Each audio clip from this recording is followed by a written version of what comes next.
Hola a todos, ¿cómo están? Quiero analizar en este video algo que ha hecho mucho ruido en los últimos días, que es la comunicación 7290 del Banco Central, que cambia la forma de integración de los encajes bancarios, habilita que los bancos puedan encajar parte de los depósitos que toman de plazos fijos, no solamente con LELIQs, que son las letras de liquidez del Banco Central, sino también, y esta es la novedad, con bonos del Tesoro en pesos a más de 180 días. Bueno, hubo mucho ruido respecto a este cambio de normativa del Banco Central y empezaron a surgir versiones respecto a que los plazos fijos en pesos corrían algún riesgo de plan Bonex, como se hizo a fines del 89 durante el inicio del gobierno de Carlos Menem, o de crisis del 2001, de corralito, como sucedió sobre el final del gobierno de la Rúa. Voy a analizar en este video, bueno, justamente si hay algún riesgo de plan Bonex, de corralito, o si la situación actual, por más que es preocupante en muchos sentidos, no tiene nada que ver desde el punto de vista de los depósitos a plazo fijo. Antes de comenzar, como siempre, los invito a suscribirse al canal, a Plan M, y activar la campanita de notificaciones para así pueden alertarse rápidamente de los videos que subimos todas las semanas. También les recuerdo que ya está habilitado en el canal el programa Miembros del canal. Si quieren sumarse a la comunidad del canal, pueden averiguar en el link debajo del video cuáles son las condiciones, y si no, apretando el botón unirse al lado del botón de suscripción. Si se hacen miembros del canal, van a poder participar de 2 vivos exclusivos por mes para miembros, donde hacemos análisis económico y político, y habilitamos el chat exclusivo para miembros para que hagan preguntas y poder interactuar sobre lo que está ocurriendo en la coyuntura, no solamente de la Argentina, sino también del mundo. Ahora sí, comencemos. La emisión monetaria por parte del Banco Central para financiar al Tesoro, que ha sido muy reducida en relación a lo que fue el año pasado en los primeros 5 meses del año, no solamente depende del déficit fiscal, es decir, de la diferencia entre ingresos y gastos que tiene el sector público nacional, sino también de cómo evoluciona la refinanciación de la deuda en pesos que tiene el Tesoro Nacional. El Tesoro Nacional vence en todos los meses una gran cantidad de deuda en pesos, y hasta ahora el Tesoro ha podido refinanciar esa deuda en pesos y conseguir incluso algún financiamiento en pesos adicional. Cuanto más financiamiento neto adicional consiga el Tesoro en la emisión de deuda en pesos, bueno, menos emisión monetaria va a ser necesaria para cubrir el déficit fiscal este año. En el presupuesto 2021, Guzmán había dicho que este año el Banco Central iba a emitir solo 1 billón de pesos de emisión monetaria, de pesitos, para financiar al Tesoro Nacional, y que el resto del déficit fiscal, alrededor de 600.000 o 700.000 millones de pesos adicionales, se iba a financiar con la colocación de deuda en pesos. Pero atención que, fíjense cuáles son los vencimientos de deuda en pesos en los próximos meses. Si uno toma los próximos 4 meses, junio, julio, agosto y septiembre, hay más de 1 billón de pesos que vencen de deuda local. El Tesoro Nacional no solamente tiene que refinanciar esa deuda, es decir, colocar nuevos bonos en pesos por esa magnitud, sino conseguir financiamiento neto, es decir, financiamiento en pesos adicional, si quiere cubrir parte del déficit fiscal con esa deuda. Hasta ahora lleva en el año un financiamiento neto de alrededor de 200.000 millones de pesos. Bueno, necesitaría otros 500.000 millones de pesos el Tesoro a través de la colocación de deuda local para cumplir con las metas que tiene de cobertura del déficit fiscal con emisión monetaria de 1 billón de pesos por parte del Banco Central. Se conoció en los últimos días la decisión del Banco Central de que los bancos puedan integrar parte de los encajes, es decir, del dinero que tienen que tener indisponible para responder a eventuales salidas de depósitos, que puedan integrarlo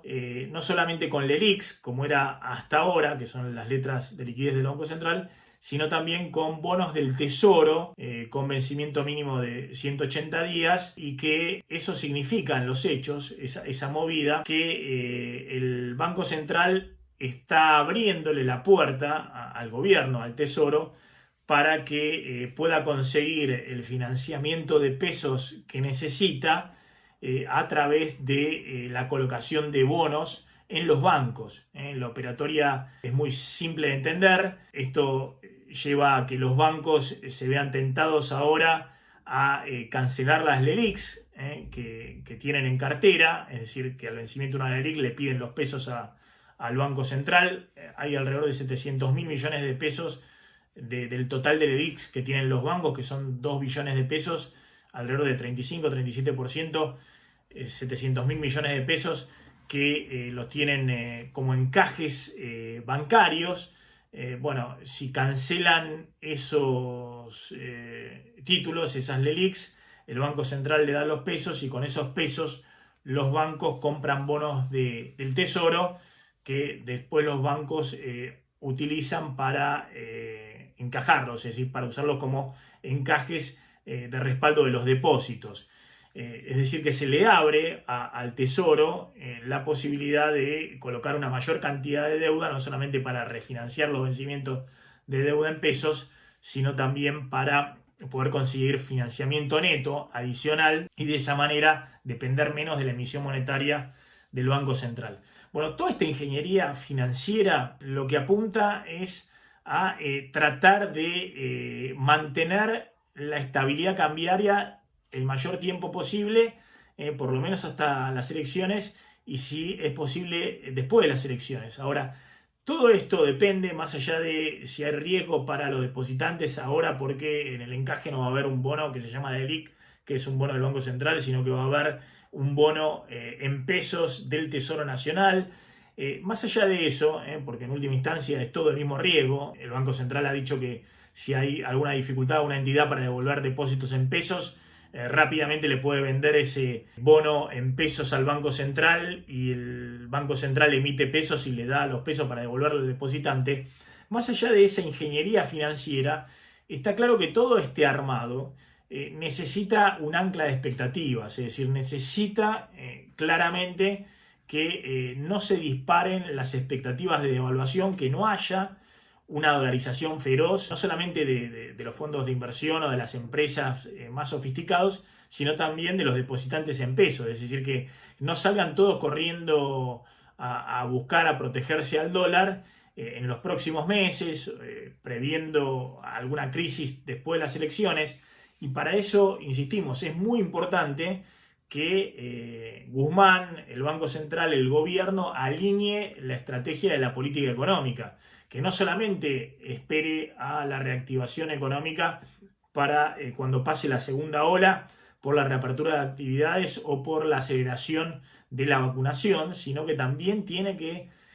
tratar de emitir señales de confianza, de certidumbre, de que hay un rumbo de la política económica que se va a sostener después de las elecciones,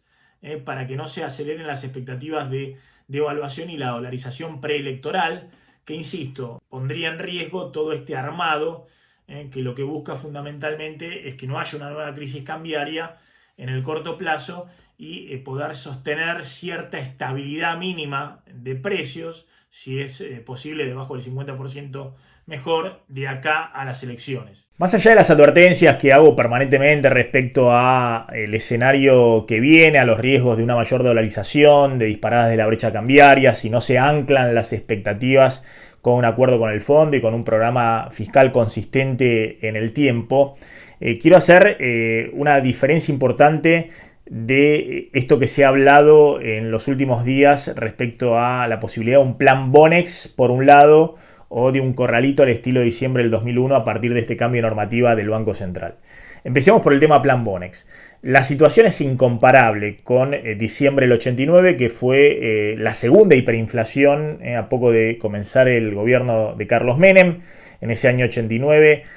a principio de año, en abril y mayo, en el final del gobierno de Alfonsín, se desata la primera hiperinflación en la Argentina. Eso significa, en medio de un caos social, político y económico, el adelantamiento, el traspaso de mando. Asume Menem anticipadamente en julio y sobre el final de ese año se desata la segunda hiperinflación. La situación es incomparable con la actualidad. Estamos hablando de tasas de inflación mensuales en ese momento del 400-500% en un mes. Cero reservas disponibles en el Banco Central, $0 disponibles en el Banco Central, ninguna chance de un acuerdo con el Fondo Monetario o de financiamiento por parte de los organismos internacionales y una explosión de pesos dando vuelta en la economía con un déficit fiscal que llegó a 10-12 puntos del PBI financiados por emisión monetaria. En ese contexto, cuando las tasas de interés también volando no eran suficientes para detener la corrida al dólar y la hiperinflación, en ese contexto Herman González, el ministro de Economía de ese momento de Carlos Menem, aplica el llamado Plan Bonex, es decir, los depósitos que en ese entonces había en su gran mayoría a 7 días son canjeados por un bono del Tesoro a 10 años. Obviamente fue terrible para los ahorristas porque sufrieron eso como una incautación, pero fue la forma de tener una enorme cantidad de masa de pesos que corría permanentemente al dólar y que generaba una espiral hiperinflacionaria imposible de controlar. Esa situación no tiene ningún punto de comparación hoy e insisto, hemos visto en los últimos años, aún en los peores momentos de crisis cambiaria, cierta estabilidad de los depósitos en pesos y de hecho hoy los depósitos en pesos están todavía remunerados con tasas de interés muy bajas. De hecho, en los últimos meses el depositante en plazo fijos en pesos viene perdiendo frente a la inflación. Un depósito a plazo fijo en pesos está remunerado con la tasa del 37% nominal anual, es 44% efectiva anual, pero está por debajo de la inflación de los últimos meses que anualizada está arriba del 50%. Aún así, si en los próximos meses se desatara una dolarización mayor, el Banco Central tiene la alternativa de subir la tasa de interés para remunerar más a los depositantes y que esos depositantes se puedan quedar en depósitos en vez de estar corriendo a los dólares alternativos. Pero insisto, la situación es incomparable porque no estamos ni en hiperinflación, ni hay una explosión de liquidez como había en ese momento, ni tampoco hay una situación de déficit fiscal de semejante magnitud. El contexto es completamente distinto, se está en negociaciones con el Fondo Monetario, hay reservas en el Banco Central y difícilmente uno pueda pensar que en algún momento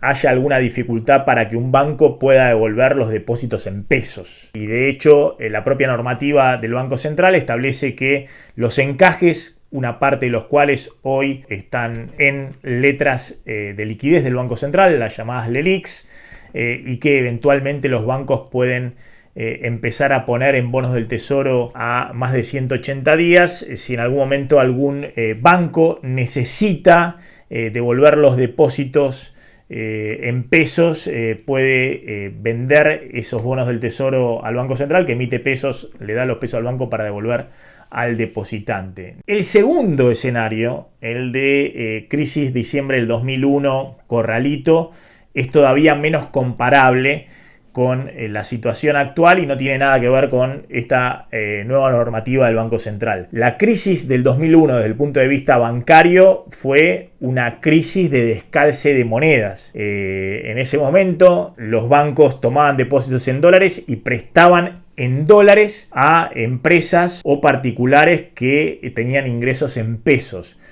Cuando se vino la corrida de salida de capitales y después la corrida bancaria de la gente yendo a buscar los dólares a los bancos no tenían los dólares para darle a los depositantes y a partir de esa crisis se aprendió y se implementaron políticas prudenciales que se han respetado en los distintos gobiernos en el sistema financiero. Esto es que hoy los depósitos en dólares, prácticamente la mitad, están encajados en el Banco Central, guardados ahí en el Banco Central y forman parte de las reservas a la espera de si hay depositantes que van a buscar sus dólares a los bancos, y la otra mitad están prestados a empresas exportadoras, es decir, que cobran en dólares y que ante una suba del tipo de cambio no solamente no tienen ninguna dificultad en seguir devolviendo esos dólares a los bancos, sino que mejoran su posición. Cuanto más se devalúa, los exportadores mejoran todavía más su posición y su capacidad de repago de esos créditos. Por eso, desde la crisis del 2001-2002, no hubo después ningún problema con ningún banco para devolver depósitos en dólares. Hubo una corrida muy fuerte contra los depósitos en dólares en el final del gobierno de Cristina. Cayeron 50% los depósitos en dólares y no hubo un solo banco que tuviera dificultad para devolver esos depósitos. Y también hubo una corrida muy fuerte de depósitos en dólares después de agosto del 2019, después de las PASO, con el triunfo de Alberto Fernández. Y tampoco hubo un solo banco que tuviera dificultades para devolver los depósitos en dólares, porque no había ese descalce de monedas que hubo en el 2001. Y de hecho tampoco hubo ninguna dificultad por parte de los bancos para devolver los depósitos en dólares, más allá de que el dólar se viene disparando permanentemente en los últimos años en la Argentina. Ni con el dólar a 3, ni con el dólar a 10, ni con el dólar a 20, ni a 45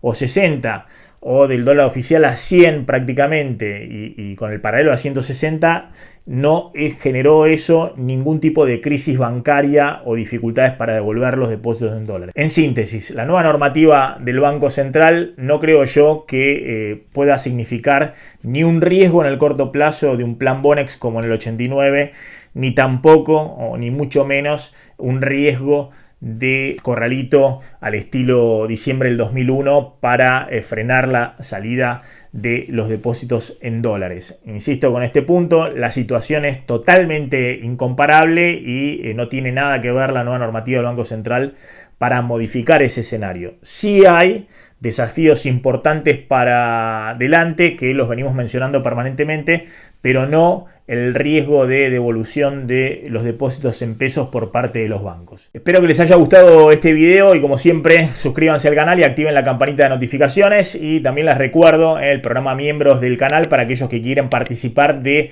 los vivos exclusivos para miembros de monitoreo económico y político que hacemos 2 veces al mes. Chau, pásenla bien.